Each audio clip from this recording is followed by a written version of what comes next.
storm that just hit Australia. There's been widespread damage, but so far no loss of life or serious injuries. That's the initial estimate from authorities after what's being called Australia's worst cyclone in a century. Tropical cyclone Yasi roared ashore in the northeastern state of Queensland early Thursday at around midnight with winds of nearly 300 kilometers an hour and heavy rain. That's expected to produce more flooding in a state just now recovering from months of devastating floods. Well, thousands of people rode out the storm in emergency shelters, but some did stay at home. We're going to talk with one of those brave or perhaps foolhardy souls right now. Caillin Peacock joins us now from the phone from Townsville. Caillin, first of all, why did you decide to stay home?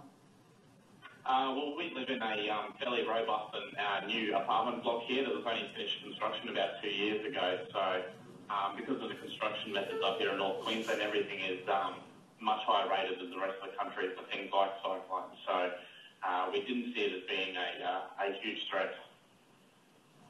You're right there on the coast in the area where Yasi hit. Now that it's been a couple of hours since the storm has passed through, as you look out the window, what kind of damage are you seeing? Well, we live on the main street in the CBD of the city, and looking outside now, basically probably 80% of the trees that we see outside have been knocked over or split and completely destroyed. There's lots of superficial damage of building signs, anything loose has been picked up and thrown, but no major structural building damage that I can see from here. We were speaking with the Interior Minister, the Minister of Emergency Services earlier in the day, and he said that about 175,000 homes are without power. It could take weeks to get some of the power back on. What's the power situation in Townsville where you are? Yeah, well, we luckily had power on through till about 11 p.m. last night. A lot of people lost power earlier on in the afternoon. At the moment, I think only about 10% of Townsville has power. We currently don't have power here, but we still have mobile phone services that are working.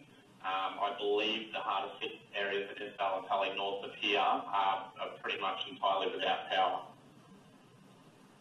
Now, as a resident of Queensland, your state has gone through just months of devastating floods, and now the strongest cyclone in history. As a resident there, how do you absorb all of this and get through and move on? Yeah, it hasn't been a really great month for Queensland, but to be honest, living in the tropics and with the weather patterns we get here, cyclones and cyclone warnings are a fairly common occurrence here. So I suppose everybody who lives here and lives in Queensland are prepared for these emergencies. So when they do arrive, everybody has the right idea, everybody knows what to do, and the emergency services here in Australia are very quick to respond. So I think most people have a good feeling of safety during and after these events. Caillin Peacock, thanks so much, a resident in Townsville who survived the storm at home. We appreciate it. And let's get an update now on the forecast for Queensland. Meteorologist Jennifer Delgado joins us live from the International Weather Centre. And Jen, Yasi has been downgraded from a Category 5 to I think a 2 right now, but it's still a pretty significant storm, isn't it?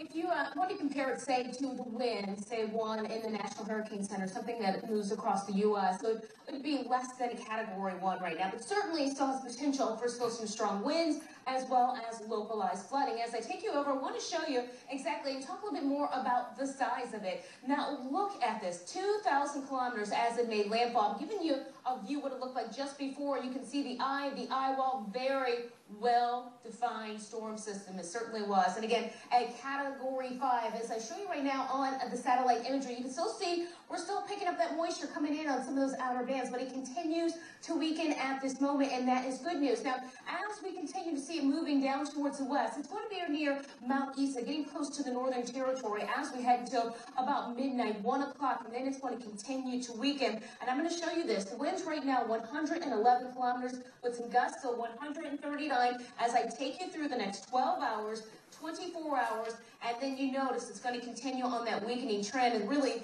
it's just being kind of torn apart now that it's moving through that Great Dividing Range area, so starting to pull in more of that drier air. But nonetheless, I have to point out to you, we have dealt with an incredible amount of rainfall across that region. In addition to that, with the stronger winds, we'll still be feeling that even through Friday, so that's why we're talking.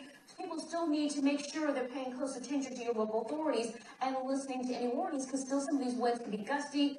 As I take you over, I want to show you some video, and the video kind of just showing you exactly a bit of the weakened part of Tropical Cyclone Yasi. And you're seeing there people without power, of course, when you're dealing with a storm, a tropical cyclone that could potentially be life-threatening. Luckily, there were no lives reported being lost in the cyclone making landfall. But again, this is still a very scary storm, the strongest they've seen in decades. And you can see those trees actually being ripped apart as it made landfall. So I take you back over, the strongest wind gusts were actually at 285 kilometers. Could be stronger ones, because when it made landfall, a lot of those weather stations and reporting stations, they were damaged. So that's why we're having a hard time getting accurate information. But I want to point out to you, even for right now, for Cairns as well as in Townsville and down to Mackay, they're still dealing with some rain and will continue to do so as we go through about the next 8 hours. And as I show you, areas still along the coastal region still could pick up another 300 millimeters of rainfall. That includes Townsville. Of course, it did make landfall very close to that Townsville region.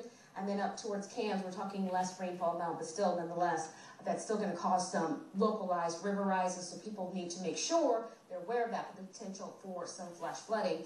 Looking at winds right now, 52 in Townsville, 11 in Cairns, as well as 17 in Rockhampton. So again, they'll continue to be gusty, but the strongest is definitely out. But Pauline, certainly we're happy to hear that there weren't any lives right now reported, but unfortunately, it looks like there were a lot of damages across the region. Right, I think there was no loss of life because so many people were able to evacuate early, so that is the good news. But like you said, lots of cleanup still ahead. Thanks so much, Jen.